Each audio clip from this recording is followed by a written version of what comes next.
Vous le savez, dans ce podcast, on s'intéresse aux études publiées sur l'endurance et le plus possible à celles qui s'intéressent au trail et à l'ultra-trail. Mais régulièrement, je me retrouve dans une situation délicate parce qu'en fait, il n'y a pas tant que ça de travaux sur ces sujets. Et encore moins de travaux menés en contexte réel et encore moins dans le contexte réel de l'ultra-trail. Du coup, je récupère des études qui se sont intéressées à d'autres contextes, je les croise avec d'autres sources et avec un peu de prudence, en réfléchissant 5 minutes, je vous propose des interprétations avec le spectre du trail et de l'ultra. La première question qu'on pourrait se poser, c'est pourquoi ? Pourquoi est-ce qu'il y a si peu d'études menées sur le terrain dans des conditions réelles de trail et d'ultra ? Une réponse, c'est que c'est ultra complexe et coûteux à mettre en place. La recherche, elle est dépendante de ressources humaines et financières. Pour avoir été chercheur, je peux vous dire que c'est très compliqué d'avoir des budgets suffisants pour mener les meilleures études dont on rêve. Donc déjà, c'est un frein. Ensuite, il faut trouver les courses. Par exemple, avec qui s'associer, qui soit OK pour faciliter la mise en place du projet. Et si certaines jouent le jeu et aident énormément, comme l'UT4M, l'UTMB, la Western States, c'est pas forcément le cas de toutes les organisations. Et enfin, c'est compliqué, car quand on mène une étude sur le terrain, entre guillemets, on contrôle beaucoup moins de paramètres qu'en laboratoire. Et ça peut rendre difficile l'interprétation des données. Par exemple, si je fais des mesures à un ravitaillement, placé au 70e, imaginons. Je contrôle la distance parcourue, 70 km, mais pas le temps de course. Et ça peut influencer mes résultats, amener du bruit qu'en tant que chercheur, je préfère éviter. Bref, face à toutes ces difficultés, un chercheur de l'université de Caen a eu une idée de génie. En 2021, Benoît Mauvieux a organisé un ultra-trail scientifique, c'est-à-dire une course d'ultra, 100% dédiée à la science, où le résultat serait anecdotique, mais où tout serait fait pour reproduire les conditions d'un vrai ultra-trail sur le terrain afin de mesurer le plus de données possible pendant l'épreuve et essayer de comprendre comment l'humain s'adapte à ce type d'effort. Et c'est les premiers résultats de cette expérimentation géniale que je vais vous présenter dans cet épisode, en vous partageant des enregistrements de présentations auxquels j'ai assisté pendant le congrès Ultra Endurance et Conditions Extrêmes qui s'est déroulé à Caen le 6 avril. Je m'appelle Cyril Forestier, je suis entraîneur de trail et pratiquant, mais surtout docteur en sciences du sport. Vous êtes dans Courir Mieux, le seul podcast de trail qui vous aide à progresser grâce à des conseils fiables basés sur la science. Et je suis ravi de vous présenter ce Scientific Day partie 1 sur les premiers résultats de l'Ultra Trail scientifique de Clécy. Avant de commencer, je remercie Suunto, partenaire de Courir Mieux pour la saison 2 du podcast et qui rend la réalisation de cet épisode possible. Suunto, c'est du matériel de pointe pour vos entraînements et vos aventures outdoor. Je suis utilisateur convaincu depuis longtemps et pendant que leur montre vous guide sur les sentiers et dans vos aventures d'ultra-endurance avec une autonomie hors norme comme celle que propose la Suunto Vertical, cet épisode vous amènera aux frontières des découvertes scientifiques sur cette pratique.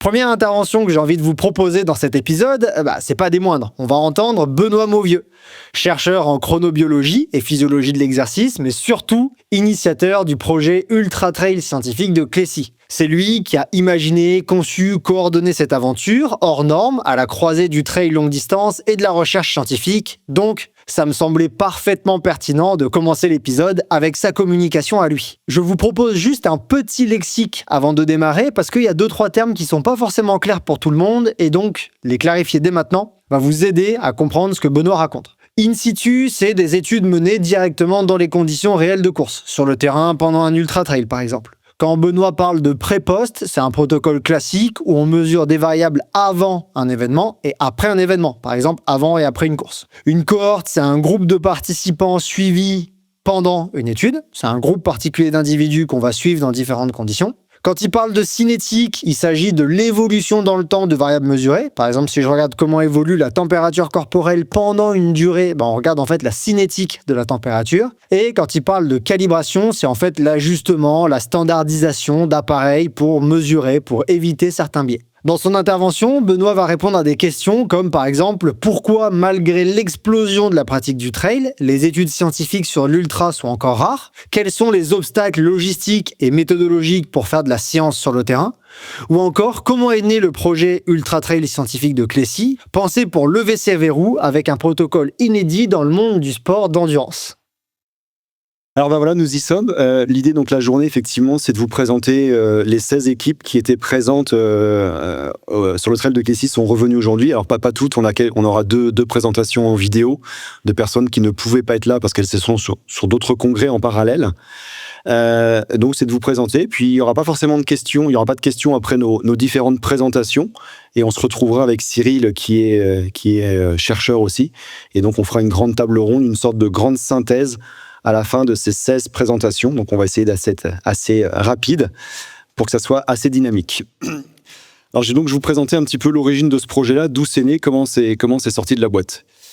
Alors, le trail, en fait, on parle souvent d'une jeune discipline. Effectivement, si on regarde un petit peu la population qui s'adonne à cette pratique-là, les derniers chiffres montrent qu'à peu près 12,5 millions de pratiquants de la course à pied en France.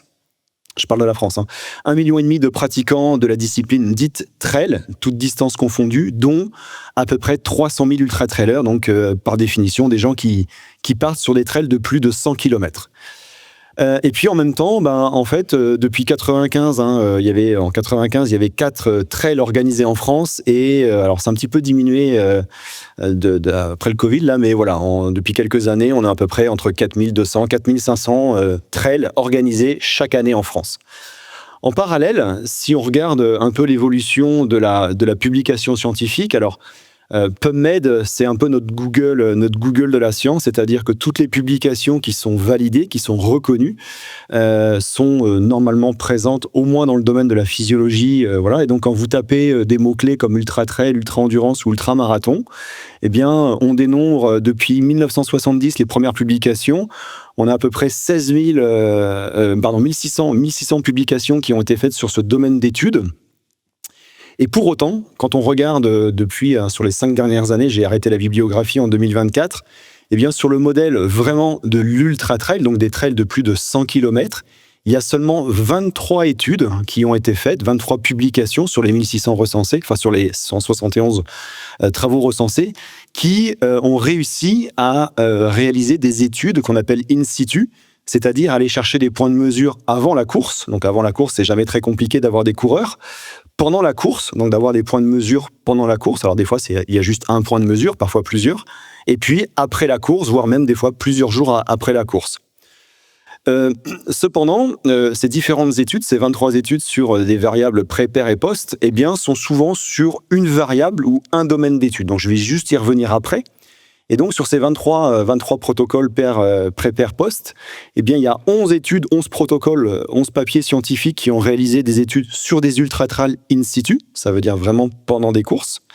Et puis les autres, ce ne sont pas forcément sur des courses, mais c'est sur des disciplines s'apparentant à ça, type tapis roulant, course sur route avec des chemins non techniques, ou des trails, mais de plus courte distance, on n'est pas sur du format ultra-trail, ou d'autres, on va dire, terrains d'aventure, comme par exemple le marathon des sables ou des choses comme ça, dans des milieux qui sont plus extrêmes. Alors, on a, ce matin, Eric Clavry en parlait, il a beaucoup travaillé avec Pascal Baducci, qui nous a quittés il y a quelques mois. Il y a plusieurs modèles qui existent, ça c'est un modèle parmi tant d'autres. C'est un modèle qui explique finalement quels sont les paramètres, les facteurs qui vont s'associer les uns aux autres et qui vont contribuer à vous permettre de réaliser une performance en ultra-trail. Alors évidemment, il y a plein de paramètres, vous connaissez ceux qui sont coureurs, ce qui va caractériser la capacité à produire un effort dans le domaine de l'aérobie, donc le VO2 max. Il y a la force qui est directement dépendante de votre typologie musculaire. Avoir de la force, c'est une qualité, mais avoir aussi la capacité à maintenir un haut niveau de force dans le temps, c'est ce qu'on appelle l'endurance de force, en est une autre.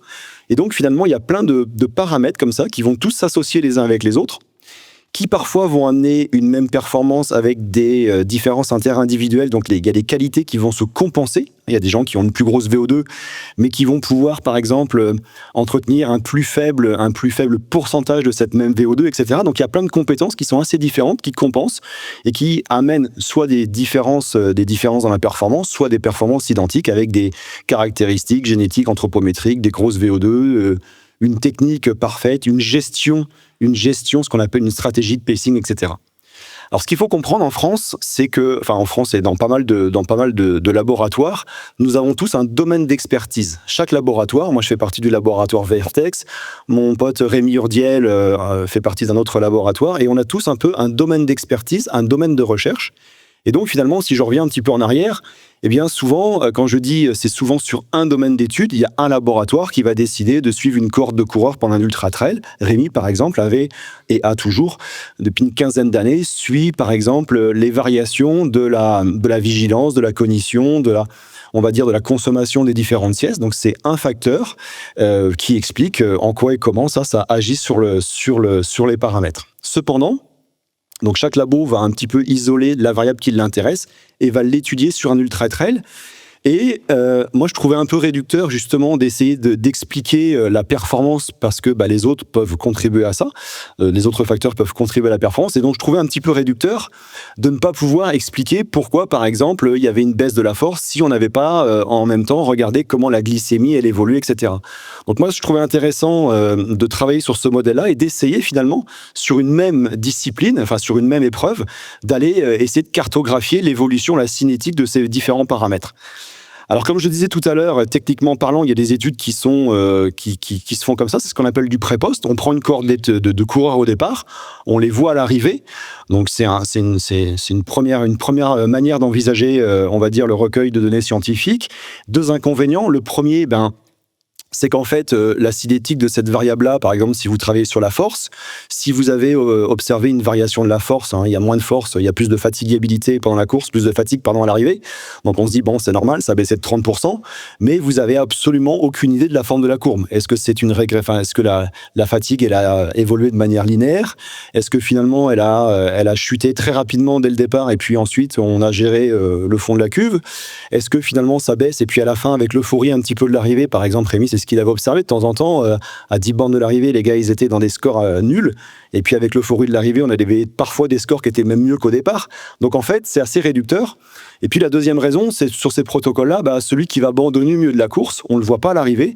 Et moi, je trouve en tous les cas très pertinent d'étudier aussi les données des non-finishers, de ceux qui abandonnent, parce que les raisons de leur abandon peuvent expliquer en quoi et comment ces paramètres-là interfèrent directement sur la performance. Donc ça, c'est la première raison, la première manière d'envisager ça. Deuxième type de protocole que l'on peut faire, c'est de prendre justement nos coureurs à l'arrivée, d'organiser dans les différents refuges sur les montagnes ou dans les différents points de passage des observations, des mesures, les voir à l'arrivée. Et donc là, ça nous donne un petit peu plus de précision sur la cinétique de la courbe. L'inconvénient de ça, c'est que logistiquement parlant, c'est très lourd. Ça veut dire que si vous avez, 50 coureurs au départ, il vous faut 10 chercheurs avec du matériel. Et puis, il faut aussi installer une équipe là, une équipe là, une équipe là. Donc, quand la mesure, elle est relativement simple sur un questionnaire ou des choses comme ça, logistiquement, ça se gère encore un petit peu. Si vous commencez à faire des échographies cardiaques ou des IRM ou des choses comme ça, vous imaginez 15 IRM sur une course, ça devient plus compliqué. Bon, ça, c'est la première raison. Deuxième raison, c'est que souvent, la performance entre deux points de mesure, c'est assez sensible. Ça peut être 5, 6%, 3% de variation. Et en fait, d'un appareil à l'autre, il y a ce qu'on appelle une calibration. Si l'appareil n'est pas calibré de la même manière, finalement, vous savez plus trop si ce que vous observez, c'est lié, on va dire, à un effet fatigue ou un effet calibration de la machine. Troisième raison, c'est que souvent entre les points de mesure, vous voyez sur cet exemple-là, il n'y a pas forcément une équidistance entre les points de mesure. Donc des fois, il y a 20 bornes, après il y a 40 km, des fois il y a 500 mètres de dénivelé négatif, parfois 600 mètres de D+. Donc est-ce que c'est la descente qui a créé une fatigue sur l'excentrique, etc. Donc on avait ces problèmes un petit peu de compréhension de nos données et d'équidistance entre les points de mesure. Donc, on a essayé de faire ça avec quelques collègues. On avait essayé de faire une petite pré-manip avec 6 coureurs sur le trail de la Réunion. Et on s'est très vite rendu compte que suivre les équipes avec tout le matériel dans le coffre de la voiture, c'était complètement irréalisable. C'était pas pratique, pas faisable. Et donc, un matin, je me suis dit, ce qu'on va faire, on va vraiment organiser une course, un ultra-trail, comme une vraie course, avec des vrais dossards, avec des vrais coureurs, etc., sur un parcours en boucle, ce qui allait nous permettre justement de toujours repasser au même passage. Deux avantages, c'est que vous avez une équidistance, les mesures sont standardisées, il y a la même distance et le même dénivelé entre deux points de mesure. Deuxième avantage, c'est qu'en termes de logistique, j'ai plus que les mêmes appareils, donc ça veut dire que je simplifie la lourdeur de mon protocole. Le matériel, c'est toujours le même appareil qui a servi à la même mesure, donc je n'ai plus ces problèmes de calibration. Et donc, après, il fallait trouver, un équilibre entre un nombre de points de mesure pour avoir suffisamment de points de mesure, mais que ça soit pas non plus, on ne pouvait pas faire 12 tours de 10 bornes, sinon c'était usant. Donc voilà, on est parti sur ce format-là. Il nous fallait quand même quelque chose d'assez représentatif de la discipline du trail, donc plutôt du chemin, plutôt du dénivelé. Et donc, on est arrivé sur un format de 154 km, 6 tours de 26 km avec 1000 mètres de dénivelé. Et puis, justement, par rapport à ce que je vous expliquais tout à l'heure, on a différentes compétences, différents niveaux d'expertise. Et donc, justement, si je voulais revenir un petit peu, par exemple, sur le modèle de Pascal Balucci pour aller chercher ces composantes-là, eh bien, j'ai fait appel à différents laboratoires. Donc, j'ai appelé Rémi Urdiel, j'ai appelé les copains de Lille, j'ai appelé d'autres équipes, les membres du CHU, etc., ceux de la clinique du coureur pour aller chercher des marqueurs biomécaniques de fatigue, etc. Et donc, on a réuni 16 16 laboratoires. Il y avait à peu près une quarantaine de points expérimentaux, enfin 40 paramètres qui étaient organisés. Puis il nous fallait une structure pour héberger tout ça. Alors après, on est rentré dans des choses très concrètes. Il fallait trouver un petit peu de sous. Donc la région Normandie a soutenu le projet à hauteur de 350 000 €. C'est important d'en parler parce qu'on se dit, la recherche, ça coûte un petit peu de sous. Mais sur un protocole comme ça, en fait, on avait 2 étudiants salariés pendant 2 ans. Donc les gens, quasiment la moitié de la masse salariale. Et il nous faut assurer un protocole, c'est-à-dire qu'en termes d'éthique, les protocoles sont scientifiquement assurés. Ça coûte un petit peu de sous. Il nous fallait aussi une structure pour nous héberger. Donc quand je dis nous héberger, c'est héberger les 60 coureurs pendant quasiment une petite semaine, 60 scientifiques à héberger, puis quasiment une centaine de bénévoles aussi pour faire tourner cette grande machine. Donc ça a aussi un coût. Et puis derrière, il y a aussi des coûts d'appareils de mesure. Un enregistreur de sommeil, ça coûte un petit peu d'argent. Donc il y a le coût du matériel, mais il y a aussi le coût des consommables. Là, tout à l'heure, je vais vous parler par exemple, du suivi de la température. On avale une sorte de petit capteur. Ça a un coût aussi, donc multiplié par 60 coureurs, etc. Donc finalement, on arrive sur ce budget-là, mais les sous, il faut aller les chercher dans un premier temps. Ensuite, il faut pouvoir aussi trouver un endroit pour faire ça. Donc forcément, on est Université de Caen, on est financé par la région. Moi, j'avais vraiment un cœur, d'abord pour des raisons pratiques. Je n'avais pas forcément envie d'aller 20 fois dans le sud de la France, repérer, voilà. Donc, on a essayé de rester sur place. Et on a la chance, en tous les cas, au sud de Caen, d'avoir une région qui s'appelle la Suisse normande, où on a pas mal de dénivelé. Bon, je pense que vous connaissez. Donc, c'était vraiment, pour nous, on avait vraiment à cœur de faire ça ici. Jean-Baptiste, qui est quelque part par là, je lui ai donné un cahier des charges. Il dit, tu me traces quelque chose qui fait entre 25 et 30 bornes. Tu me trouves du dénivelé. On va essayer d'avoir un petit peu plus d'asphalte, un petit peu plus de goudron. En général, sur les ultra-trails, on a 10-15% d'asphalte. Nous, on voulait un petit peu de goudron pour avoir des terrains non techniques, pour pouvoir justement comparer l'usure de la foulée sur du terrain technique versus du terrain simple. Et donc voilà, on est arrivé à ce parcours-là. Et puis ensuite, il nous fallait une grande colonie de vacances pour héberger tout ce petit monde. Et donc le centre Lionel Terré, que je remercie. Je sais pas si je sais qu'il y a. Alors j'ai oublié ton prénom, Pollen, je sais pas où il est, mais voilà, c'est le papa, c'est le fils d'Emmanuel qui nous a écouté, qui a écouté le projet. C'est pas la vocation première d'héberger des protocoles scientifiques, mais Lionel Terré, l'avantage c'est qu'on pouvait loger tout le monde en haut, on pouvait faire la restauration ici, et puis dans les sous-sols de la base, on pouvait délocaliser nos protocoles expérimentaux, délocaliser nos laboratoires pour faire ce grand protocole. Il nous restait encore 2-3 étapes administratives à passer. D'abord, l'autorisation du dépôt du circuit en préfecture, puisque en parallèle de la partie scientifique, il y avait la partie course. Alors peut-être qu'il y a des gens qui parmi vous sont organisateurs de courses. Donc voilà, des trucs très simples, les épingles nourrices, les dossards, les balisages, le circuit, le dépôt des circuits en préfecture, etc., etc. Donc ça, c'était accepté par la préfecture. Il nous fallait aussi, en parallèle, obtenir l'autorisation du comité d'éthique, puisque la recherche, elle est soumise justement à une expertise et une approbation d'un comité d'éthique. Donc en gros, c'est un comité qui juge que ce que vous faites scientifiquement parlant est acceptable. Au départ, j'avais déposé un CPP pour 8 tours de 20 km. C'était refusé parce que j'avais trop de points de mesure. Donc trop d'aiguilles dans le bras, justement, pour prélever trop de sang. J'avais trop de points de mesure, donc ils m'ont demandé de revenir à 6 tours. Voilà, donc c'est des petites choses comme ça, mais qui sont... tout peut tomber à l'eau à cause de ça. Et puis, ce qu'on n'avait pas vu avec Jean-Baptiste, c'est que sur ce circuit-là, on passait sur des espaces sensibles, les ENS et puis Natura 2000. Donc le Calvados a aussi compris notre problématique. C'était une course, il n'y avait que 60 coureurs, mais voilà, on a réussi à avoir les autorisations, mais c'était pas gagné. Et enfin, moi, la dernière préoccupation pour la réussite de ça, c'était de pouvoir trouver 60 bénévoles, 60 volontaires, 60 participants, parce que je me suis dit, finalement, cette course-là, il n'y a rien à gagner. Il n'y a pas de classement, il n'y a pas de points ITRA. En plus, c'est une course qui va durer quasiment 2 jours, mais les gens vont venir 2-3 jours avant, vont rester une journée. En fait, on va les mobiliser une semaine. Bon, ils sont nourris, logés, mais ça demande quand même un gros investissement. Alors, il y avait des contraintes, on appelle ça des critères d'inclusion. Il fallait avoir quand même participé au moins à un ou deux ultras pour pouvoir être sélectionné. Et en fait, ce point-là, il était très facile à régler. On a reçu plus de 1200 mails de personnes qui voulaient participer à cette course. Alors, c'était à la sortie du Covid, donc il n'y avait plus de course, tout le monde avait faim et tout le monde avait envie de courir. Mais en tous les cas, on a eu énormément de monde et ceux qui sont présents, je vous en remercie chaleureusement. Voilà.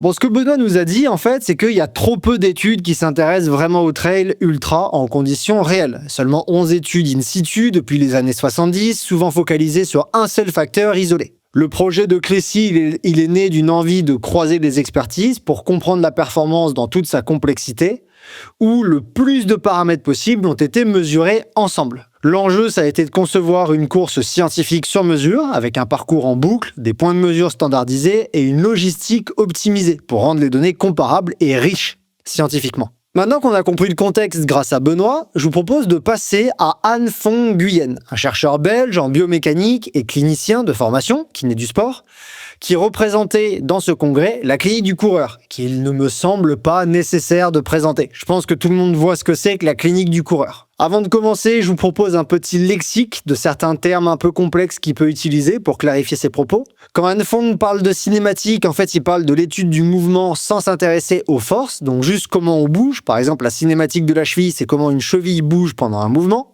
Quand il parle de paramètres spatio-temporels, c'est un ensemble de paramètres qui décrivent la foulée dans l'espace et le temps. Dans l'espace spatio, dans le temps temporel, par exemple la cadence de pas, la longueur de pas, le temps de contact au sol, tout ça c'est des paramètres spatio-temporels. Quand il parle de cadence, il parle de nombre de pas par minute. Quand il parle de temps de contact au sol, c'est en fait la durée à laquelle le pied va rester en contact avec le sol à chaque foulée.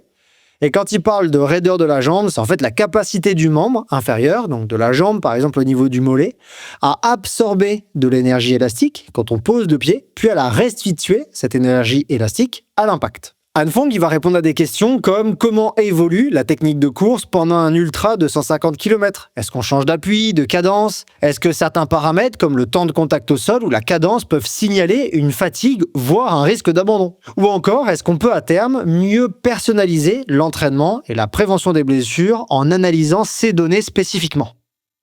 Bonjour à tous. Je remercie aussi les coureurs d'avoir participé, d'avoir subi aussi une expérience, mais je pense qu'on n'était pas les pires, je crois. Mais donc moi, je m'appelle Anh Phong, je suis chercheur, je suis kiné à la base, mais chercheur en Belgique, et je représente aujourd'hui la clinique du coureur, qui était un des laboratoires de recherche. Et donc on va parler un peu de biomécanique de la foulée. Alors promis, je vais aller de manière très simple. Donc la biomécanique, on va la définir, mais on va la définir de manière assez simple. Vous connaissez les lois d'Isaac Newton, et donc en gros, on va se baser sur ces lois pour essayer de la définir. Donc dans la biomécanique, comment on va analyser comment vous bougez, on peut analyser la dynamique. Donc ça, c'est l'équation F égale ma. Okay, donc c'est ça qu'on utilise, c'est pour ça qu'on utilise des caméras, c'est pour ça qu'on utilise des plateformes de force pour récolter toutes ces informations, et on va le définir comme une étude du mouvement qui va étudier vraiment les forces qui s'appliquent sur un système. Et puis on a une caractéristique dans la biomécanique qui s'appelle la cinématique, où l'étude des mouvements des corps, mais on ne va pas se préoccuper des forces qui s'appliquent sur ces systèmes. Ça va, donc juste comment vous bougez dans l'espace. Et là, c'est intéressant pour nous parce que, Benoît l'a dit, c'est assez compliqué d'amener notre matériel, les plateformes de force, les caméras, etc. Ça coûte beaucoup d'argent, donc mes directeurs n'étaient pas d'accord de déplacer tout ça. Donc il faut trouver un moyen, et donc la cinématique, c'est plutôt pas mal parce que je ne suis pas obligé d'avoir toutes mes plateformes pour analyser quelqu'un qui court, et je peux analyser d'autres paramètres. Dans la cinématique de course, du coup, il y a quelque chose que vous connaissez peut-être, c'est la façon dont vous posez le pied au sol. On appelle l'attaque de pied au sol. Donc, on est d'accord que c'est bien comment vous bougez dans l'espace sans vraiment savoir quelle est la force qui s'applique dessus, etc. Et donc, là, vous vous souvenez peut-être, mais on filmait les coureurs qui arrivaient à la fin du tour. Donc, ils faisaient leur tour. Et puis, nous, on était le premier laboratoire qu'ils rencontraient. Et donc, ils finissaient le tour en courant, les derniers, une cinquantaine de mètres, où on filmait leur pose de pied au sol. Dans la pose de pied au sol, on en a plusieurs façons de le définir. On peut le définir de cette façon-là, par exemple. La première façon, c'est d'avoir une attaque talon, ou autrement dit, c'est la partie arrière de votre pied qui touche le sol en premier. Une attaque qui est avant-pied, donc c'est la moitié avant du pied qui touche le sol en premier. Puis quand je ne sais pas dire si c'est l'un ou l'autre, ça s'appelle un médio-pied. C'est un peu ça le message.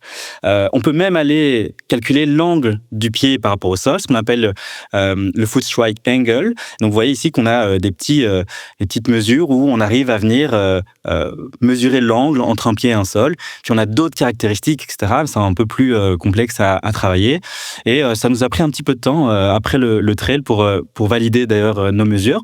Mais globalement, on a fait ça. Et nous, on a décidé de classer ça en 3 catégories. Attaqueur talon, attaqueur médio-pied ou attaqueur avant-pied. Donc, c'est bien une étude cinématique de la façon dont on court. Si on regarde comment vous bougez dans l'espace par rapport au temps, ça s'appelle un paramètre spatio-temporel. Ça, globalement, c'est assez facile aussi pour nous à voir. Je n'ai pas besoin de plateforme de force. Puis tout le monde là, normalement, parce que si vous avez une montre, c'est assez fiable. On a votre position dans l'espace. Si vous avez un GPS, on a le temps. On a tous les paramètres spatio-temporels. C'est plutôt pas mal. Et nous, ce qui nous intéressait beaucoup, c'est d'étudier la cadence. Comment la cadence, le nombre de pas que vous faites par minute, évolue durant un trail. Parce qu'il y a quelques études biomécaniques d'autres domaines de course à pied qui montrent que peut-être ce paramètre-là, il peut varier. Par exemple, on peut diminuer de cadence quand on est fatigué. Ok, mais c'est dans d'autres paramètres de course. Mais aussi, nous, à la Clinique Coureur, c'est un paramètre qu'on aime beaucoup parce que c'est un paramètre qui est en lien avec la performance. C'est un paramètre aussi qui va nous aider quand on a des coureurs qui sont blessés ou qui ont mal quelque part. On peut jouer sur cette cadence. Donc, c'est un peu historique de notre part de travailler la cadence. Ce qu'on a appelé notre paramètre principal d'étude. On a aussi étudié le temps de contact au sol, le temps de vol, donc le nombre de secondes dans lequel votre pied soit touche le sol ou soit est en l'air quand vous courez. La raideur de la jambe, donc la façon dont la jambe se compresse quand vous touchez le sol. Donc, par exemple, plus on est fatigué, normalement, on a moins de force au niveau musculaire, donc on s'attendrait à ce que on comprime plus la jambe, c'est une possibilité aussi. Et puis après, on a calculé, bien sûr, la vitesse de déplacement et la longueur de pas. Comment on a fait ça ? Du coup, on a installé une tente devant. Donc, nous, on était le seul laboratoire, je tiens à dire, qui était dehors pendant 3 jours. Et donc voilà, les coureurs arrivaient. Et vous passiez dans un couloir. Et là, vous voyez des barres au sol. Donc, c'est des barres où on envoie un faisceau lumineux. Et donc, chaque fois qu'un coureur passe entre les 2 barres, ça interrompt le faisceau lumineux. Et donc, moi, je peux savoir, OK, il touche le sol à ce moment-là. Là, il touche pas le sol. Il fait un nombre de pas autant. Il a passé en autant de temps. Et donc, je peux calculer tous les paramètres qui sont sur les côtés. Donc, ça, c'est ce qu'on avait fait. Donc, chaque fois que vous veniez, il y avait ça. On avait aussi fait une mesure de force, je pense que vous vous en souvenez aussi, de force au niveau des muscles de la hanche et force des mollets. Je ne vais pas les présenter ici, simplement que ça, on se concentre sur les résultats de la biomécanique dessus. Pour l'attaque de pied, donc je l'avais dit, on peut avoir des attaqueurs talons, c'est tout au-dessus, des attaqueurs mi-pied, MFS, et puis des attaqueurs avant-pied. Donc on avait les mesures la veille, et puis les mesures au premier tour. Okay, donc après le premier tour, donc au début, ce qu'on voit, c'est qu'il y a quand même plus de gens qui attaquent du talon qui attaquent que de l'avant-pied. Ça, c'est ce qu'on voit aussi dans la population de coureurs de manière générale. On est tous globalement des attaqueurs talons. C'est un peu comme ça. Donc ça, on respecte ça. Qu'est-ce qui se passe maintenant quand on regarde ça dans le temps ? Globalement, tour 2, tour 3, tour 4, tour 5, tour 6, en fait, on voit... Alors, il y a des légères variations, mais globalement, en fait, il n'y a pas vraiment de modification de l'attaque de la foulée dessus. Donc ça, c'est intéressant à bien comprendre. On est assez stable. Vous allez voir que c'est un peu le fil rouge de la suite ici, mais on est assez stable. On a une technique de course qui est propre. Et là, il faut bien rappeler que c'est des coureurs d'ultra qui savent courir, qui ont l'expérience de courir. Donc, ce n'est pas des débutants. Et donc, ils sont entraînés pour ça. Et a priori, pas de changement. Vous avez gardé globalement, tout ensemble, la même façon d'attaquer le sol pendant toute la course.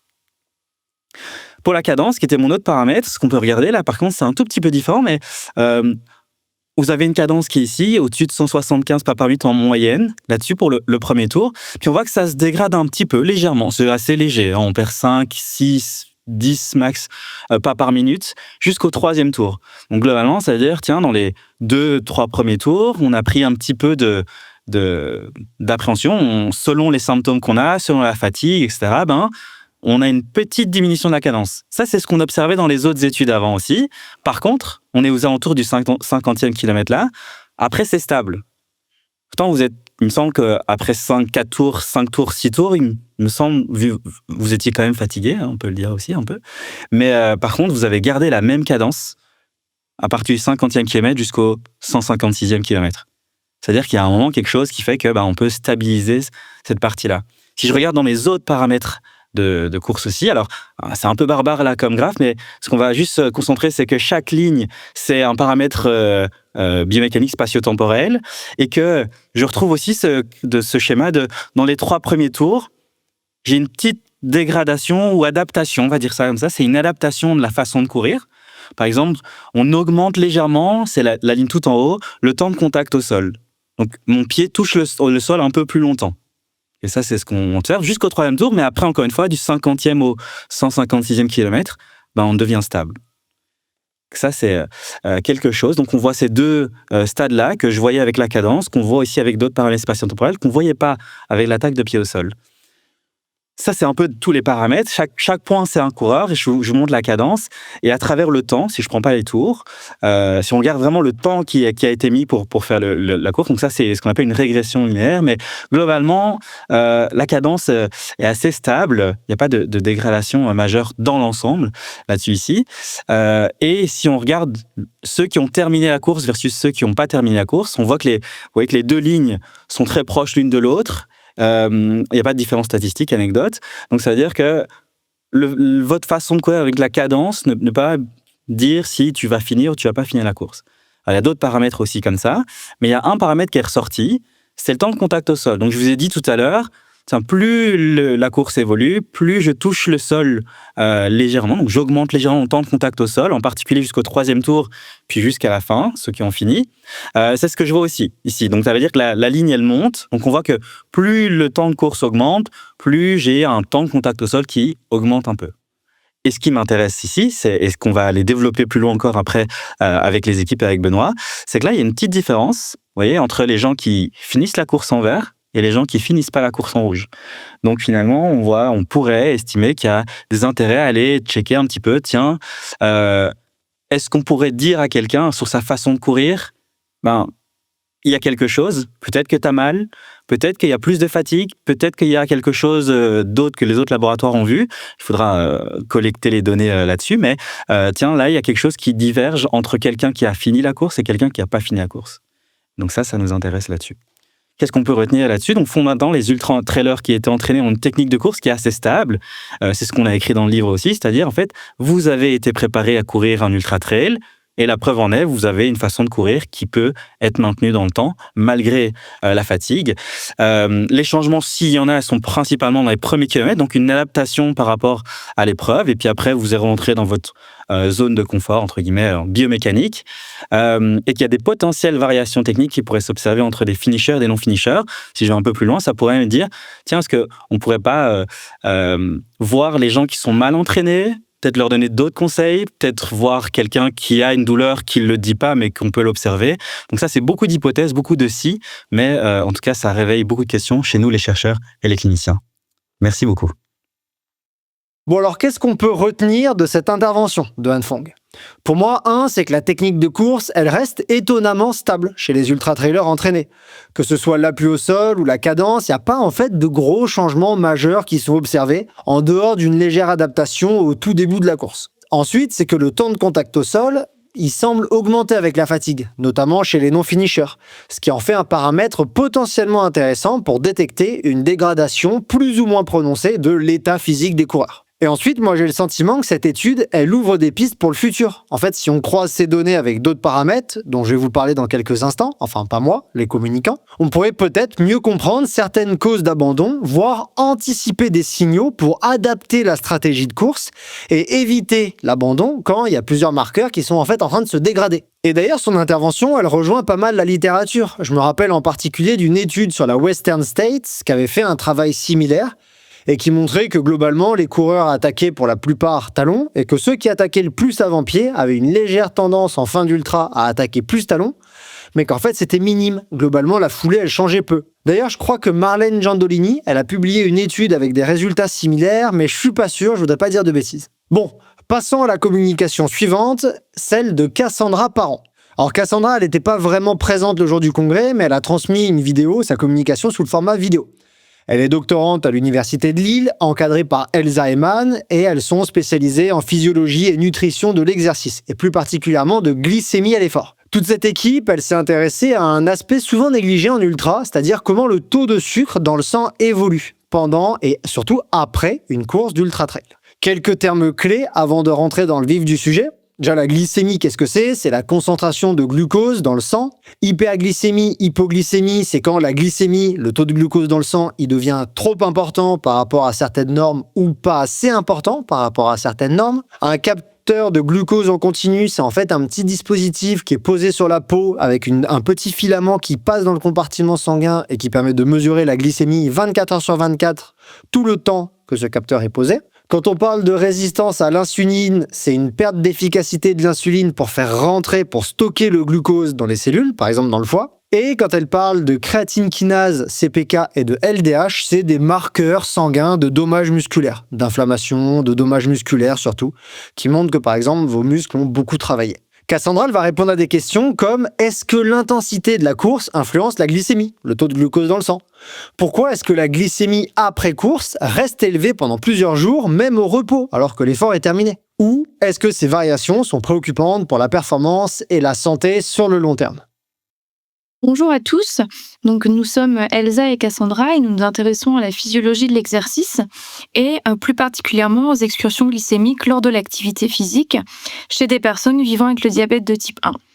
Nous avons également réalisé une étude s'intéressant à l'évaluation de l'impact d'un ultra-trail de 156 km sur l'équilibre glycémique de coureurs non diabétiques que je vais vous présenter aujourd'hui. Premièrement, qu'est-ce que la glycémie ? Donc la glycémie, c'est la concentration de glucose dans le sang. Elle varie très peu chez une personne qui n'a pas de diabète parce qu'elle est contrôlée par un système de régulation et l'insuline qui est fabriquée par le pancréas y joue un rôle essentiel puisqu'elle est la seule hormone hypoglycémiante de notre organisme. Elle favorise donc l'entrée du glucose dans les cellules musculaires et dans les réserves de graisse grâce à des transporteurs de glucose et l'insuline favorise également le stockage de glucose par le foie. L'activité physique, elle, va modifier ce métabolisme des glucides en diminuant par exemple la sécrétion d'insuline par le pancréas, en utilisant les réserves de glucose dans le muscle et en augmentant la libération de glucose par le foie, afin de répondre aux besoins tout simplement de l'organisme pendant l'activité physique. Lors d'activités très intenses, type ultra-trail, des variations de la glycémie peuvent apparaître et l'impact de ces périodes de glycémie trop faible ou trop élevée sur les performances sportives ou cognitives reste à explorer dans le cadre de ces épreuves d'ultra-endurance, alors même que l'on sait qu'elles pourraient altérer les vaisseaux, les performances sportives ou encore les performances cognitives. C'est pourquoi nous nous sommes intéressés à cela lors d'un ultra-trail.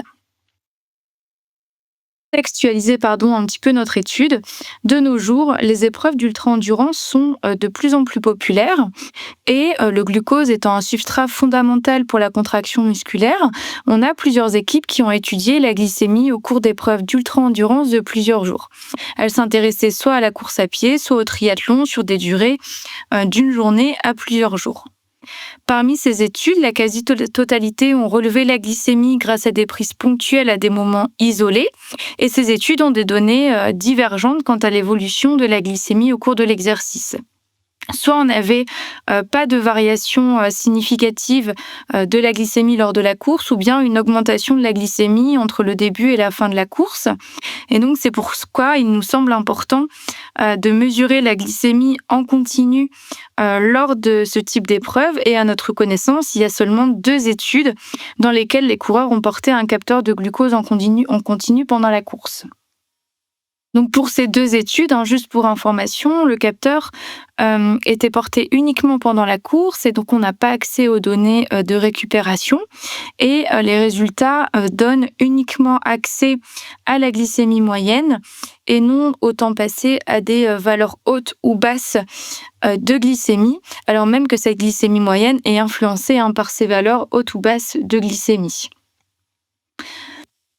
L'objectif de notre étude était donc de mesurer le glucose en continu, à l'exercice et à la récupération, lors d'un ultra-trail, tout en prenant en compte les mécanismes hormonaux et métaboliques qui pourront nous permettre de comprendre les variations glycémiques induites par l'exercice et le temps de sieste, puisque l'on sait que la privation de sommeil peut altérer la sensibilité à l'insuline.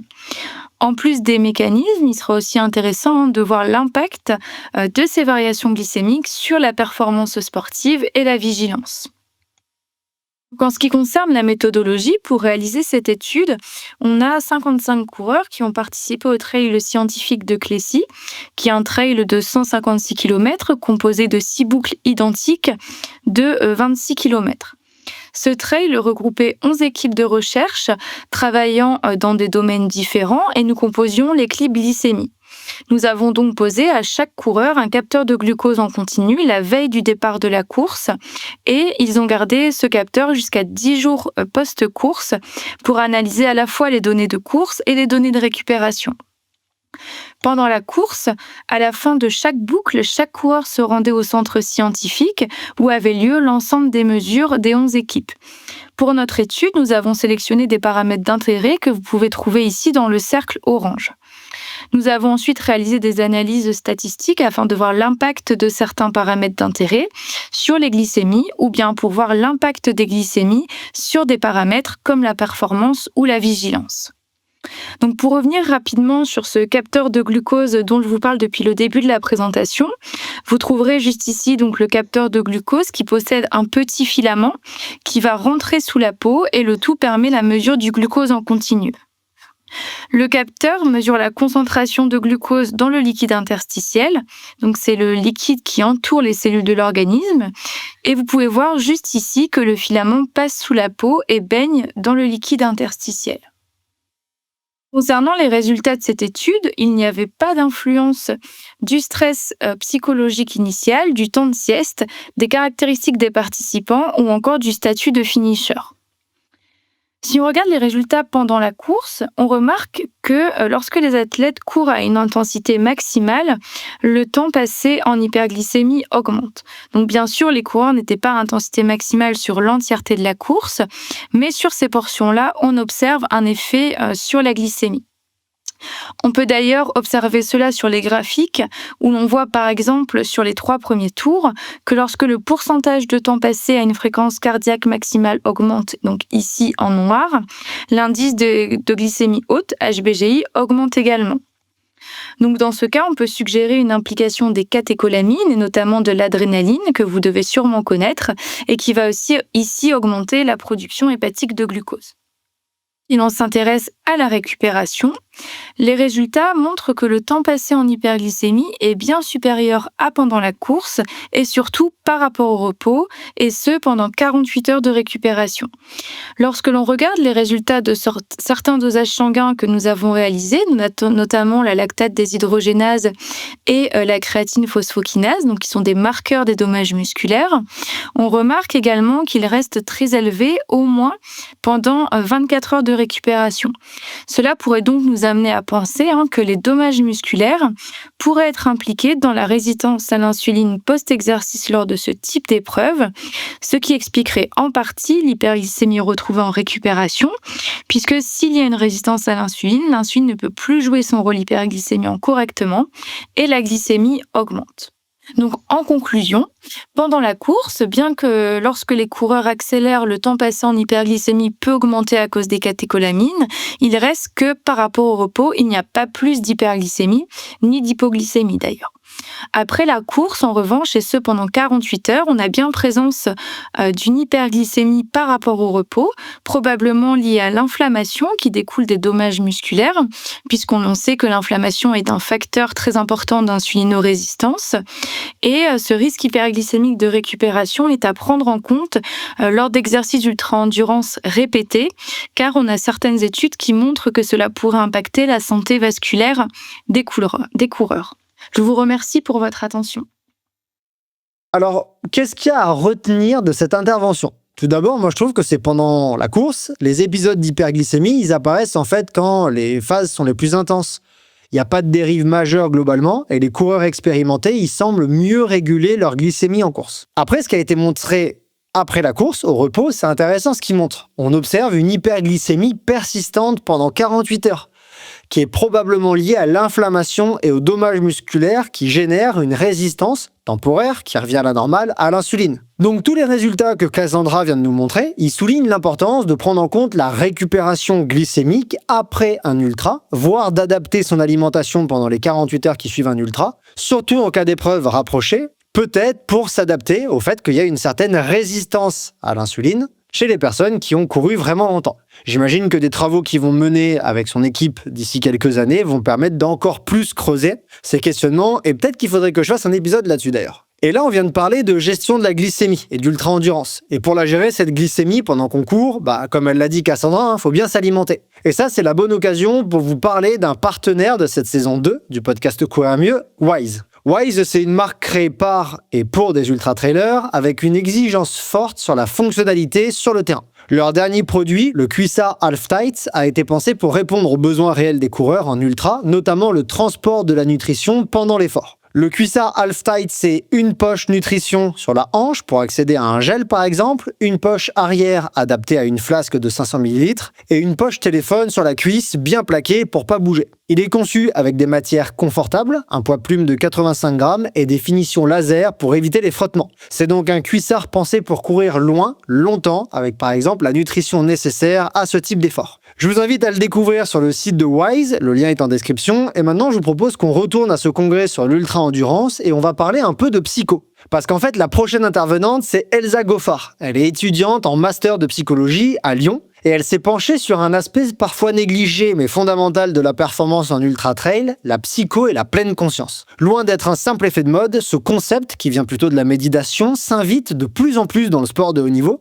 et pourrait jouer un rôle clé dans la manière dont les trailers gèrent la douleur, la fatigue et même la perception de leur propre corps pendant l'effort. Un petit lexique pour s'y retrouver. La pleine conscience ou le mindfulness, c'est une attention délibérée portée à l'instant présent sans jugement. Quand Elsa parle de dissociation, c'est en fait une stratégie mentale qui consiste à détourner l'attention de la douleur pour écouter par exemple les oiseaux et oublier les quadriceps. Quand elle parle d'association, à l'inverse, c'est une concentration sur les signaux internes, par exemple la douleur, la respiration, la posture. Et quand elle parle de limites corporelles, c'est par exemple des perceptions que nous avons de notre propre corps dans l'espace, plus ou moins nettes selon le contexte, comme par exemple des sensations de flottement ou de, je cite entre guillemets, fusion avec l'environnement. Elsa, elle va répondre à des questions comme « Est-ce que l'ultra-trail développe spontanément la pleine conscience chez les athlètes ? Est-ce que cette attention modifiée est liée à une transformation de la perception du corps ? Et jusqu'où cette dissolution des frontières corporelles peut impacter la performance et le bien-être mental pendant la course ?»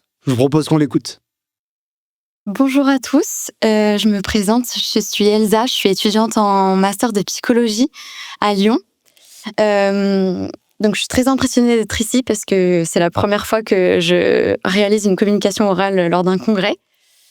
Et donc, du coup, je suis ici pour vous présenter la notion de pleine conscience dans l'ultra-trail. Et donc, pour vous faire une courte introduction, donc la course à pied, elle s'est grandement développée au fil de ces dernières années, donnant naissance donc à différentes disciplines telles que le trail running, qui est défini comme une course à pied qui se déroule en milieu naturel et qui est particulièrement exigeante. Mais donc du coup, vous connaissez un petit peu le système. Et donc en 2004, il y a le terme d'ultra trail qui est déposé et qui est défini comme étant une course de plus de 80 km se déroulant en semi-autonomie. Et donc, en fait, la littérature scientifique autour du trail, elle s'est grandement développée autour d'une approche pluridisciplinaire, ce qui suscite un grand intérêt au sein de la recherche scientifique. Et donc, pour vous parler un petit peu des traits et des états d'esprit des coureurs, il y a plusieurs études qui ont montré que, donc portant sur des ultra-trailers, qui ont montré qu'ils avaient une volonté de se fixer des objectifs ambitieux et de dépasser leurs limites physiques et mentales. Et donc, en fait, ces deux aspects-là peuvent être interprétés comme la curiosité face à l'adversité. En lien justement avec la curiosité face à l'adversité, il y a des témoignages qui ont été recueillis auprès d'athlètes d'ultra-trail Et donc, en fait, ils ont mis en évidence une capacité à faire face à leurs échecs. Donc, en fait, les états d'esprit des ultra-trailers sont soutenus par une forte identification à l'activité et donc reposent sur une tolérance accrue à la douleur et à la fatigue. Et donc, pour vous présenter ça plus clairement, donc il y a 3 traits psychologiques qui ressortent des ultra-trailers. Donc, du coup, la curiosité face à l'adversité, la capacité à faire face aux échecs, et enfin, une tolérance accrue à la douleur et à la fatigue. Et donc, en fait, ces 3 mécanismes, ils peuvent être associés à de la résilience. Et ça fait beaucoup penser à la pleine conscience. Donc, je ne sais pas si vous connaissez un petit peu la pleine conscience, mais la pleine conscience, elle a été définie selon Kabat-Zinn en 2003 comme étant une forme d'attention portée à l'instant présent. Donc, c'est vraiment porter son attention à l'instant présent sans jugement. Donc voilà, et en fait, il y a énormément d'études qui ont montré que la pleine conscience, elle est évidente dans le contexte sportif parce que elle va venir booster les performances des athlètes.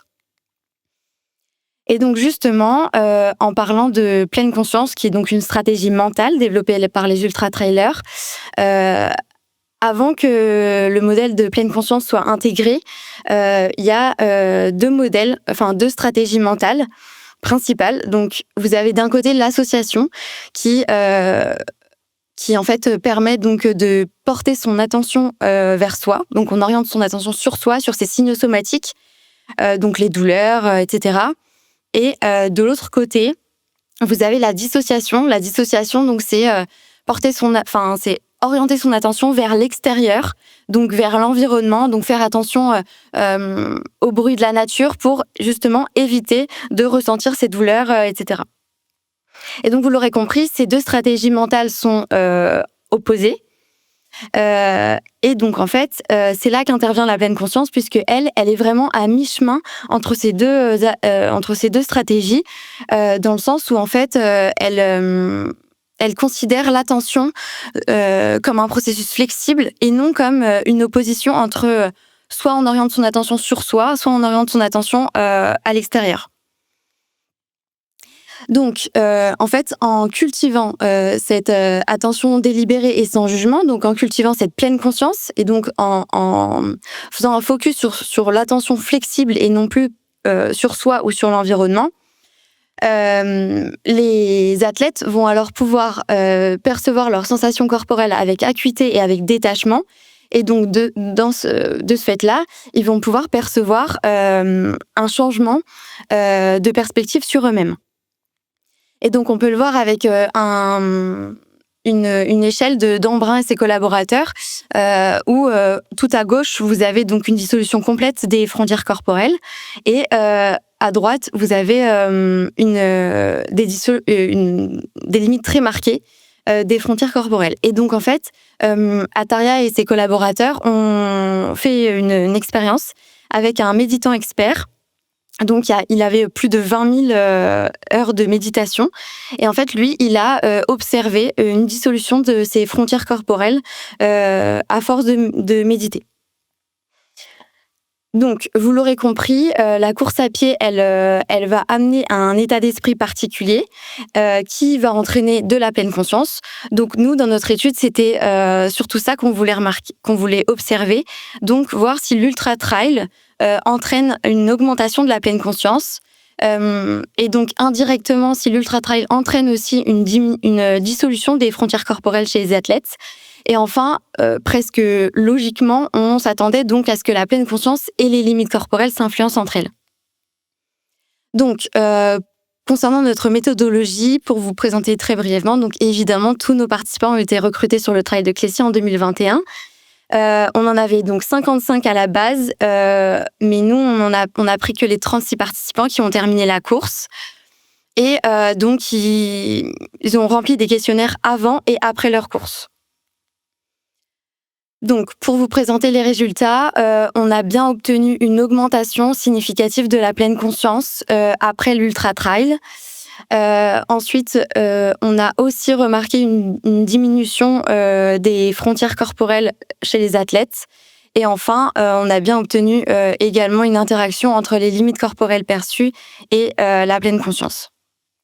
Donc pour conclure, concrètement, l'ultra trail donc entraîne une augmentation de la pleine conscience, donc le développement de la pleine conscience. Il va également avoir un impact sur la modification de la perception du corps, et plus précisément en entraînant une dissolution des limites corporelles. Et donc, en fait, l'ultra-trail va être considéré comme un voyage interne où l'effort physique va être associé à de la pleine conscience. Et donc, dans ce cas-là, l'athlète va être en mesure de redéfinir ses frontières entre son corps et son esprit. Donc, cette étude, elle ouvre la voie vers une meilleure compréhension des mécanismes liés aux performances de l'ultra-trail. Et elle pourrait permettre à terme, on l'espère en tout cas, pouvoir développer des interventions plus efficaces pour améliorer les performances et le bien-être des athlètes. Alors moi, j'ai retenu 3 choses qui me semblent importantes dans la communication d'Elsa. C'est que 1, la pleine conscience, elle augmente significativement après un ultra-trail, sans spécialement d'entraînement. Ce qui suggère que la course en elle-même, par son intensité, sa durée, ce qu'on y vit, favorise une sorte d'état modifié de conscience. Deuxièmement, cet état, il s'accompagne d'une atténuation des limites corporelles perçues. C'est comme si les frontières entre le corps et l'esprit, le corps et l'environnement, devenaient plus floues. Et c'est un phénomène proche de ce que rapportent les méditants experts. Et enfin, 3, ces 2 mécanismes, ils semblent interagir. Plus un athlète est dans un état de pleine conscience, plus il perçoit son corps avec recul, distance, voire fusion avec l'environnement, et plus il pourrait être performant. Alors c'est pas la première fois qu'on entend ça, il y a plein d'athlètes qui en parlent, mais l'ultra-trail pourrait être une sorte de voyage intérieur où la souffrance physique devient le support d'une expérience plus profonde. C'est une voie de recherche que je trouve vraiment intéressante et qui pourrait aboutir à des outils concrets pour renforcer la résilience, la gestion de l'effort et le bien-être des coureurs à long terme. Et maintenant, je vous propose qu'on revienne à quelque chose d'un peu plus terre-à-terre avec la communication de Jean-Charles Vautier. Jean-Charles, il est médecin et il fait de la recherche en physiologie, plutôt dans le spectre de la santé. Et il va nous éclairer sur un organe dont on parle régulièrement en trail et en ultra, le rein. Le rein, ça pourrait être un des organes les plus vulnérables pendant un ultra-trail, surtout avec un espèce de cap autour des 50 premiers kilomètres qui sont, eux, les plus à risque pour le rein. Je clarifie 2-3 termes avant qu'on commence. Quand il parle de fonction rénale, en fait, il parle de la capacité des reins à filtrer le sang pour éliminer les déchets. Quand il parle de créatinine, en fait, c'est un déchet musculaire utilisé comme marqueur de la fonction rénale dans les analyses sanguines. L'insuffisance rénale aiguë, c'est une chute brutale et temporaire de la capacité du rein à filtrer correctement, à faire son job. Quand il parle de prostaglandine, en fait, il parle d'une substance qui est vasodilatatrice, donc qui dilate les vaisseaux sanguins, naturellement produite par le corps, mais qui est bloquée par des anti-inflammatoires. Et quand il parle d'hyperhydratation, en fait, il parle de surconsommation d'eau, qui peut entraîner une dilution du sodium dans le sang, qui pourrait favoriser l'hyponatrémie. Jean-Charles, il va répondre à des questions comme pourquoi les reins sont mis à rude épreuve autour du 50e kilomètre, même chez des coureurs bien entraînés. En quoi certains comportements, apparemment anodins, comme prendre un anti-inflammatoire ou boire par précaution, peuvent avoir des conséquences en fait graves. Et comment les données de Clécy permettent de mieux cerner les moments de fragilité rénale pendant une course. Merci. J'en profite encore une fois pour remercier vraiment Benoît de tout ce que tu as fait pour qu'on puisse faire ce truc incroyable. Merci à Benoît et Fred pour le livre qui est incroyable. Merci à l'Université de Caen, à la région Normandie, tout ça pour ce truc qui était incroyable. Bref, merci quand même parce que on le dit pas assez, mais c'était quand même incroyable. Je vais vous parler de reins. Alors, c'est pas du tout mon truc au départ. Je détestais les cours de physio-rénale. Et puis, je me retrouve à faire des études sur le rein en trail. Donc, bon, j'essaie de vous expliquer ce que j'ai compris moi. Voilà, j'ai pas de lien d'intérêt. Je ne suis pas payé par le lobby du rein. Et on a fait quelques publications avec des nancéens là-dessus. Et je suis vosgien, voilà. Alors, le rein, c'est compliqué. C'est très mal connu. Donc, quand nous, on voit en tant que médecin des gens qui ont des problèmes de rein, ils disent toujours non, je vais bien parce que je pisse bien. Rien à voir. Et puis 2, pour soigner mes reins, il faut bien que je boive parce que Contrexéville, qui est une ville vosgienne pourtant, a fait une pub buvez éliminée qui encore pourrit les croyances sur les reins. C'est pas vrai non plus. Donc on oublie cette phrase-là, même si c'est des Vosgiens qui l'ont dit. Ils disent pas que des bonnes choses. Donc les reins, alors on dit des fois le rein, des fois les reins. Les reins, c'est plutôt l'anatomie, le rein, c'est plutôt la fonction. Bref, on en a 2 qui sont tous faits de petits ouvriers qu'on appelle des néphrons. Et ils font tous la même chose, côte à côte. C'est assez simple. On peut se passer de la moitié des néphrons quand on enlève un rein, il ne se passe rien. Et même sur le rein restant, on peut encore en supprimer un grand nombre. Quand on a à peu près 20% des néphrons qui fonctionnent, ça commence à se voir sur les prises de sang. Donc, on est très tardif dans l'évaluation. Donc déjà, on doit s'appuyer pour comprendre la fonction rénale sur des marqueurs de mauvaise qualité qu'on connaît un peu en situation normale et qu'on ne connaît pas trop bien en situation de sport. Alors notamment, celui que vous faites dans vos prises de sang, c'est la créatinine. Alors la créatinine, c'est bien, sauf que c'est un déchet musculaire qu'on utilise juste pour voir si c'était du sirop de grenadine. On verrait le sirop de grenadine dans le sang. Puis après, on voit la quantité de sirop de grenadine dans les urines et donc on voit la qualité de la filtration. Donc c'est ce qu'on fait avec la créatinine. Sauf que comme c'est un déchet musculaire au sport, on est un peu embêté parce qu'il y a probablement plus de fabrication de déchets, donc plus de grenadine dans le sang. Et est-ce que ça ne nous fausse pas les données? Alors probablement pas autant qu'on ne pensait au départ, mais on est quand même bien obligé d'utiliser ce marqueur-là parce que les autres marqueurs qui existent, notamment la cystatine, étaient en dehors du budget alloué par la région. C'est des marqueurs très spécifiques et à ce moment-là, on ne les a pas. Donc pour ce trial-là, on a gardé quand même la créatinine avec ses limites, mais c'était intéressant. Puis une fois qu'on a la créatinine, on essaie de voir si on passe en insuffisance rénale aiguë. Et là encore, il y a 3 ou 4 classifications. Donc on a fait une autre étude ailleurs et c'était assez marrant parce qu'en utilisant les classifications différentes, tous les coureurs passent en insuffisance rénale aiguë à un moment, mais pas avec le même marqueur. Donc on est toujours très embêté, on pourra en reparler mardi, mais de comment on transfère des données de pathologie habituelle à la science du sport dans des conditions qui ne sont pas celles pour lesquelles ces dosages ont été construits. Bon bref. Donc voilà, donc on fabrique, on a du sang qui arrive, il passe dans le fameux glomérule. Là, on va fabriquer à peu près 150 litres d'urine par jour, l'urine primitive, ici. Et après, on va réabsorber tout un tas de choses dans les tubules pour finalement ne pas pisser 150 litres par jour, ce qui est quand même plus confortable. Au sport, alors je vais reprendre tout ce qu'a dit Benoît, c'est très bien. On fait du sport, historiquement, dans le Paléolithique, on était soit poursuivi par un ours, soit on courait après un lapin.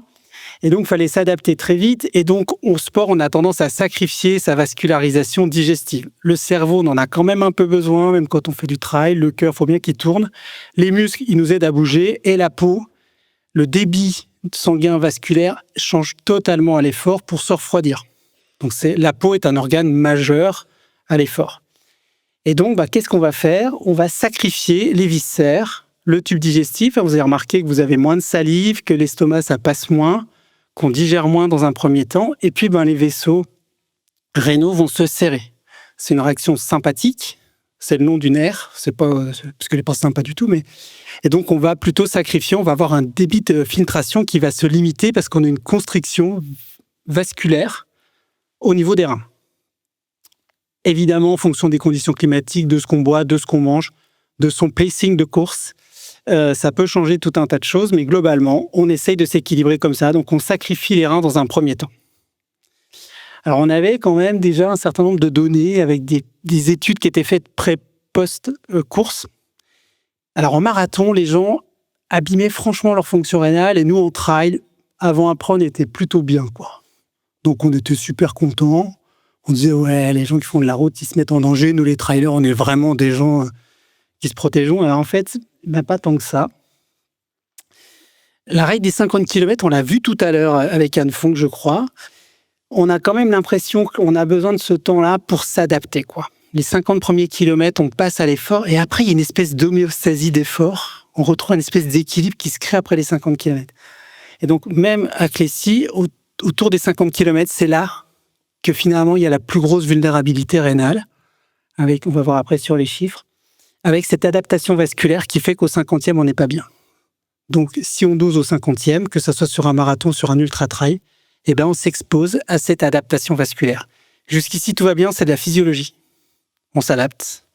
Le corps fait ses priorités. Ses priorités, c'est de bouger, parce qu'il y a un ours qui nous court après, et c'est de se refroidir, parce que si on n'est pas refroidi, on ne peut plus avancer.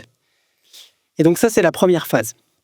Et puis finalement, avec le temps, c'est vrai que ça se détend un peu. Et à l'arrivée, on est plutôt presque corrigé. C'est pour ça que les études pré-post étaient faussement rassurantes, ou parfois un peu ambiguës. Et donc, on est plutôt mieux à l'arrivée. Et puis après, alors on l'a pas testé trop longtemps avec les cimes, il y a d'autres études qui sont en cours. Et tous ces déchets qu'on va accumuler, etc., vont quand même créer des lésions plus tissulaires. On n'est plus dans une adaptation vasculaire neuro-endocrinienne, mais bien dans une adaptation par des déchets qui vont un peu nous abîmer. On se retrouve pas terrible après, avec quand même effectivement des marqueurs qui sont normaux. Il y a de la destruction musculaire, il y a des CPK, il y a de la myoglobine, et qui sont peut-être pas anodins quand même sur le rein et sur la fonction rénale. On verra qu'il y a quand même un intérêt. Et donc, effectivement, on a montré cette courbe avec un petit peu ce dos de chameau, comme ça, avec un 50e kilomètre. Donc, nous, c'était 52 parce que c'était 2 fois 26. Maintenant, vous avez bien compris la boucle des 26 kilomètres. Et après, ça se détend un peu. Et à l'arrivée, après 24 heures, on était plutôt satisfait. Voilà. Donc, on retient vraiment qu'il y a 2 endroits, que ce moment-là est difficile. Et pourquoi c'est vachement important ? C'est qu'en fait, le rein, on s'y est intéressé parce qu'il y a des catastrophes avec les reins, ce qu'on appelle les insuffisances rénales aiguës, avec des gens qui se retrouvent à l'hôpital, en dialyse ou prédialysés, et dans des états extrêmement dangereux. Donc effectivement, c'est un des organes qui peut faire mourir en post-trial. Ça, c'est Laurent Gergelet qui s'occupe beaucoup de ça, mais il y a des gens qui finissent en réa après un trial, et notamment pour des problèmes de fonction rénale.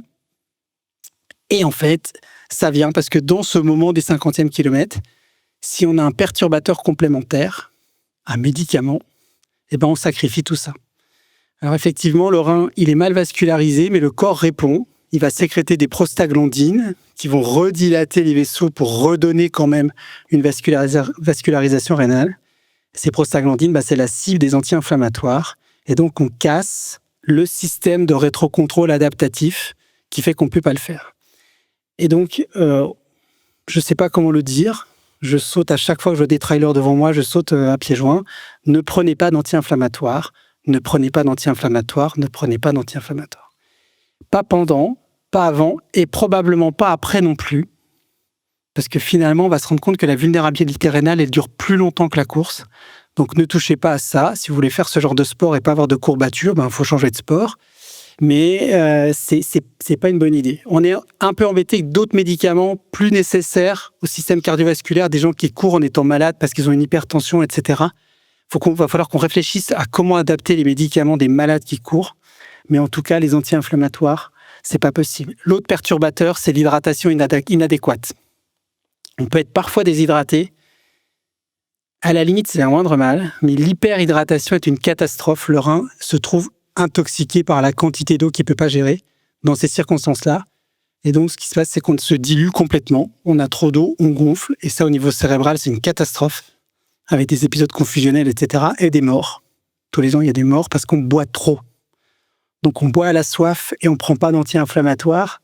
Si déjà on a retenu ça, c'est pas mal. Et donc voilà, il faut vraiment rester sur ces choses-là. Alors, il faudra qu'on trouve, on en parlait hier à table, faut que les organisateurs de cours, je ne sais pas s'ils sont là, mais après la liste de matériel obligatoire, mettent la liste de matériel interdit, mais il faut l'écrire clairement. Mais on voit, quand on participe au trail, que les gens se prêtent des anti-inflammatoires dans les ravitaux, qu'il y a encore une circulation entre 15 et 20% des trailers qui consomment régulièrement des anti-inflammatoires, quand bien même ils risquent leur peau.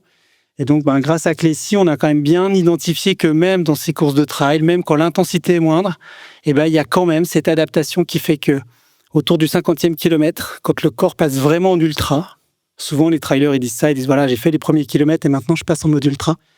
Et au moins jusque cette période-là, on est très très à risque. Voilà pour le rein. J'espère que vous avez tout compris en néphrologie maintenant. Alors moi, de cette communication de Jean-Charles, j'ai retenu 3 choses importantes. La première, c'est que le rein, il est mis en souffrance dans la première moitié de course, jusqu'à environ 50 km pendant l'adaptation vasculaire de l'organisme qui privilégie les muscles, la peau, le cerveau au détriment des viscères. Et il y a 2 facteurs aggravants majeurs, les anti-inflammatoires qui bloquent la vasodilatation protectrice du rein et l'hyperhydratation qui peut entraîner une intoxication à l'eau. Et 3, c'est qu'il est impératif de diffuser ces connaissances, pas d'anti-inflammatoires en trail et boire à sa soif. C'est les 2 choses les plus importantes.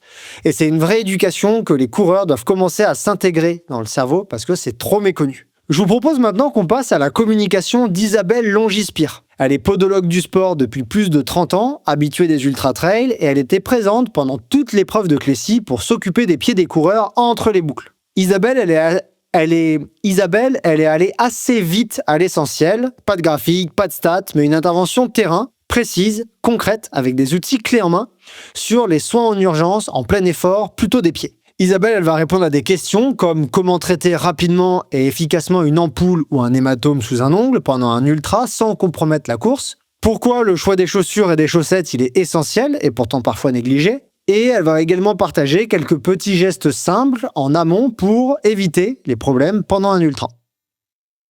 Bonjour à tous. Donc moi je m'appelle Isabelle Longispierre, je suis podologue du sport depuis une petite trentaine d'années, un petit peu moins, sur Caen. Et donc là, moi j'ai pas de comment dirais-je, résultats scientifiques. Nous on était vraiment sur Clécy posés entre chaque tour. En fait, on essayait de soigner les coureurs qui en avaient besoin. Des petites pathologies podales qui peuvent arriver. Et donc, on en a deux vraiment qui se sont dégagées, qui sont l'Aflicten, l'ampoule que tout le monde connaît, et l'hématome sous-inguinal. Donc, on va commencer par l'Aflicten. Donc, l'Aflicten, c'est donc dû à un frottement répété du pied dans la chaussure. Chaussures souvent mal adaptées, ou chaussettes trop serrées, ou trop lâches, parfois. Le traitement qu'on a fait sur place, c'était, on prend une petite seringue hypodermique, on vide l'ampoule sans rompre la peau pour pouvoir avoir cette protection, garder cette protection. On nettoie, on draine avec un mélange 50% éosine, 50% sérum physiologique, ça reste pas trop agressif. Et on enlève le tout, on tanne, on met un pansement protecteur et normalement le coureur repart. Ça c'est le pansement on voit bien et il peut repartir sans problème. L'hématome sous-inguinal, en fait, donc c'est une collection de sang sous l'ongle qui vient par à-coups répétés, souvent dans les descentes. Du coup, nous, on a une petite turbine ou un petit micromoteur qui nous permet de vider. On fait un petit trou, on vide le sang de façon à ce qu'il y ait moins de pression, parce que ça fait extrêmement mal, et éviter que l'ongle saute. Une fois qu'on a fait ça, on emballe encore une fois l'orteil, et le coureur peut repartir. Si jamais il n'y a pas de turbine ou quoi que ce soit, on peut utiliser un trombone qu'on chauffe, qu'on applique sur l'ongle. Ça permet d'évacuer le sang. Alors évidemment, c'est un acte qu'il faut faire tout de suite, très rapidement, parce que si le sang sèche, il n'y a plus beaucoup d'intérêt, on ne peut rien faire pour l'évacuer. Alors là, je pense qu'il y a 3 choses à retenir de l'intervention d'Isabelle. 1, les ampoules et les hématomes sous les ongles sont les 2 pathologies les plus courantes sur un ultra-trail. Elles peuvent être soulagées assez facilement si on met en place les bons gestes. 2, beaucoup de problèmes viennent d'un mauvais choix de chaussures ou de chaussettes. La morphologie du pied doit primer sur la mode ou le marketing. Et 3, il est important de préparer ses pieds en amont, avec des crèmes de tannage par exemple. C'est un des moyens les plus efficaces pour éviter les abandons ou les moments de galère liés à des douleurs qui peuvent devenir vraiment un problème sur les ultras, voire une cause d'abandon. Et pour finir, je vous propose l'intervention de Geoffrey Drigny. Il est médecin du sport, enseignant-chercheur et spécialiste en rééducation fonctionnelle, et il s'est intéressé à un acteur clé de la propulsion en trail, le complexe muscle-tendon du mollet. Et plus précisément le tendon d'Achille dont il a analysé les transformations avec plus de 2000 échographies pendant les 156 km de l'Ultra de Clécy. Alors je vous préviens, c'est une des communications les moins vulgarisées du congrès, mais avec un petit tour des termes utilisés, je pense que vous pouvez vous y retrouver sans problème. Tout d'abord, quand il parle de complexe musculo-tendineux, il parle de l'ensemble muscle plus tendon qui produit et restitue la force. Le tendon d'Achille, tout le monde sait ce que c'est le tendon qui relie le mollet au talon, qui agit comme un ressort en stockant et en restituant de l'énergie. L'échogénicité, c'est en fait la capacité d'un tissu, comme un tendon, à réfléchir les ultrasons. C'est un indicateur de sa composition qui est intéressant quand on fait une échographie.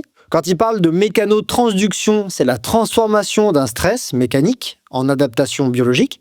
Par exemple, un stress répété, la course à pied, qui entraîne un épaississement du tendon. C'est un exemple de mécanotransduction au niveau du tendon. Et une tendinopathie, c'est une pathologie du tendon, souvent liée à un excès de contrainte ou une mauvaise récupération. Geoffrey va répondre à des questions comme est-ce que l'épaisseur ou la forme du tendon avant la course prédit la performance ou le risque d'abandon? Comment le tendon d'Achille réagit aux contraintes d'un ultra-trail sur 156 km? Peut-on détecter une phase de protection au niveau du tendon qui limiterait la casse mais nuirait à la performance? Je vous propose d'écouter ce qu'il a à dire là-dessus. Bonjour à tous. Donc, je m'appelle Geoffrey Drigny, je suis médecin de rééducation, médecin du sport, je suis maître de conférence en médecine. Et sur le trail de Clécy, j'ai étudié essentiellement les modifications de l'architecture du mollet pour essayer de mieux comprendre justement comment s'adapte cet outil, cette incroyable machine, comme l'a si bien baptisé Benoît, au cours d'un ultra-trail. Alors, le postulat de départ, c'est que le complexe myotendineux, donc le muscle et le tendon, il se comporte comme à la fois un générateur de force, mais également un tissu qui va s'adapter à l'étirement et restituer une certaine énergie. Alors là, c'est le modèle classiquement décrit par Hill pour expliquer le fonctionnement du muscle et du tendon. Et vous voyez que selon ce modèle, vous avez des composantes qu'on dit élastiques, donc qui sont en série et en parallèle. Celles qui vont nous intéresser en série, vous voyez, il y a notamment le tendon, on va en parler plus tard. Ce comportement élastique suppose que quand on étire un tissu, quand il va se raccourcir, il va restituer l'énergie qu'il a emmagasinée. Donc sur le plan mécanique, c'est très intéressant parce que ça ne coûte pas beaucoup d'énergie. Cependant, les tissus biologiques, ils n'aiment pas trop ce qui est élastique. Pourquoi? C'est parce que souvent, la restitution d'énergie, elle est un peu trop violente, ce qui fait que c'est un peu traumatisant. Et pour cela, donc, le corps s'adapte bien, puisqu'en fait, beaucoup de tissus biologiques sont viscoélastiques. C'est-à-dire qu'ils ont à la fois cette composante élastique qui permet de restituer l'énergie, mais également, dans cette composante contractile, et dans le tendon aussi, ce qui n'est pas marqué dans le modèle de Hill, mais finalement, dans le tendon aussi, on a cet amortisseur qui est la composante visqueuse, qui est un amortisseur qui évite justement de restituer trop d'énergie intense et évite donc les traumatismes. Alors, quelles sont les données de la littérature concernant le mollet? Parce que vous avez compris que je vais vous parler du mollet. Déjà, c'est le principal propulseur. Pourquoi je m'y intéresse? C'est parce que c'est le principal propulseur, surtout à partir de la deuxième phase, donc la phase vraiment de propulsion qui va générer de la force vers l'avant, vers le haut aussi. Et c'est le triceps sural, donc cette association des gastrocnémiens, du solaire, qu'on appelle donc le mollet, qui vont propulser le sportif, l'athlète. Et également, cette raideur est très intéressante puisqu'elle participe à l'économie de course. Et ça a très bien été démontré avec des travaux notamment récents. Je ne sais pas si Anne Fong est là, mais un papier récent qui a été publié également par son équipe. Ils nous ont très bien montré que plus le complexe muscle-tendon est rigide, plus il est capable de restituer cette énergie, et plus on a une économie de course. Alors, qu'est-ce qui se passe avec l'entraînement régulier? Les trailers, ils ont des muscles qui sont un peu plus petits, un tendon d'Achille qui est plus épais, ce qui est intéressant parce qu'un tendon d'Achille plus épais, il va pouvoir restituer plus d'énergie, donc probablement plus d'efficience sur cette énergie restituée.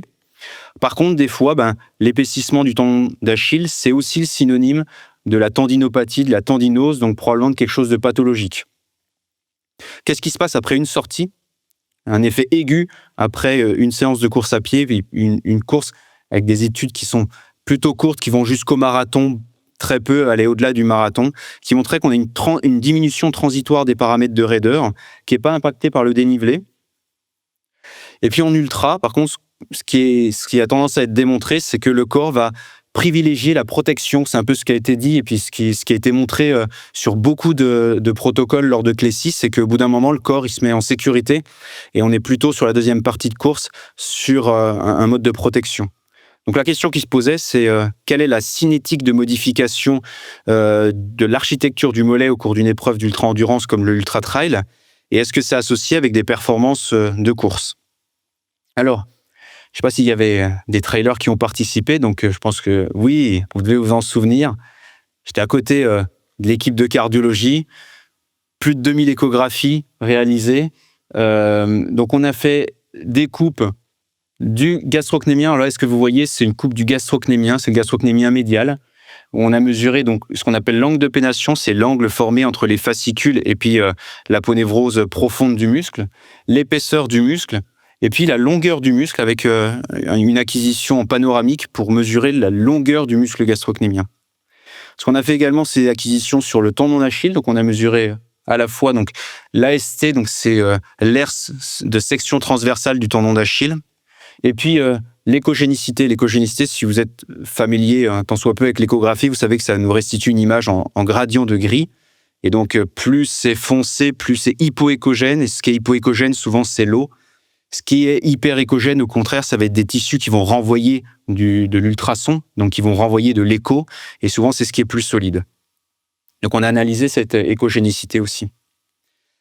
Alors, déjà, pour répondre, est-ce que les paramètres musculaires permettent de prédire si vous allez finir ou pas ? Rapidement, je vais vous répondre que non, il n'y a pas d'impact. C'est-à-dire que les caractéristiques initiales du tendon d'Achille et du mollet ne permettaient pas de prédire si vous alliez finir dans le sens où il n'y avait pas de différence entre les finishers et les non-finishers. Ce qui est intéressant, les femmes ont un tendon d'Achille qui est un peu plus petit, une échogénicité qui est un petit peu plus élevée, donc des tendons un petit peu plus clairs, et une épaisseur musculaire un peu plus faible. Et également, ce qui était intéressant, c'est qu'on n'avait pas d'impact des kilomètres hebdomadaires ni des antécédents de blessures sur les modifications du tendon. Donc, c'est-à-dire que on n'avait pas de vraie tendinose avant le trail. En tout cas, ça ne sortait pas en termes de description de blessures antérieures.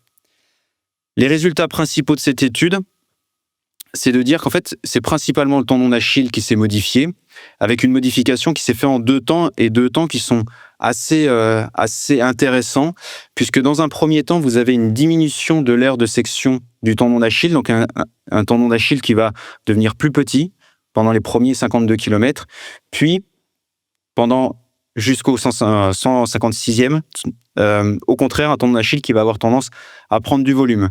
Et ce volume, en fait, il va le garder jusqu'à 12 heures après la fin du trail, chez les finishers. Et ce qui est intéressant, c'est qu'il y avait des corrélations avec les paramètres de course, et notamment la vitesse. Dans les 52 premiers kilomètres, plus les coureurs se déplaçaient, parce que il n'y a pas que de la course, mais essentiellement de la course, plus ils se déplaçaient vite, plus le tendon se rétrécissait. Et au contraire, si on regarde sur la fin de course, plus le tendon avait tendance à grossir. Je suis désolé, c'est pour l'anglais, le cross-sectional area, donc c'est l'aire de section transverse. Au contraire, plus le tendon grossissait, plus c'était associé à une détérioration des paramètres de course.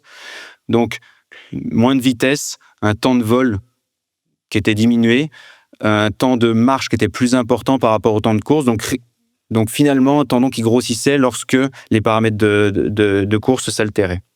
Pas d'association avec la douleur, la variation de vitesse, le sexe, l'âge.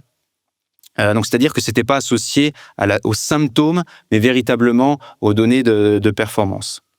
Si on regarde sur le mollet, donc le muscle, pas de modification. Donc, j'irai très vite, pas de modification sur le muscle du mollet. Donc, on va s'intéresser sur le tendon d'Achille, parce que vous avez vu que c'est véritablement le tendon d'Achille qui s'est le plus modifié, avec dans ce premier temps, jusqu'au 52e, un tendon qui va diminuer. Ensuite, un tendon qui va prendre plus de volume. Et effectivement, ça corrobore un petit peu des résultats de la littérature.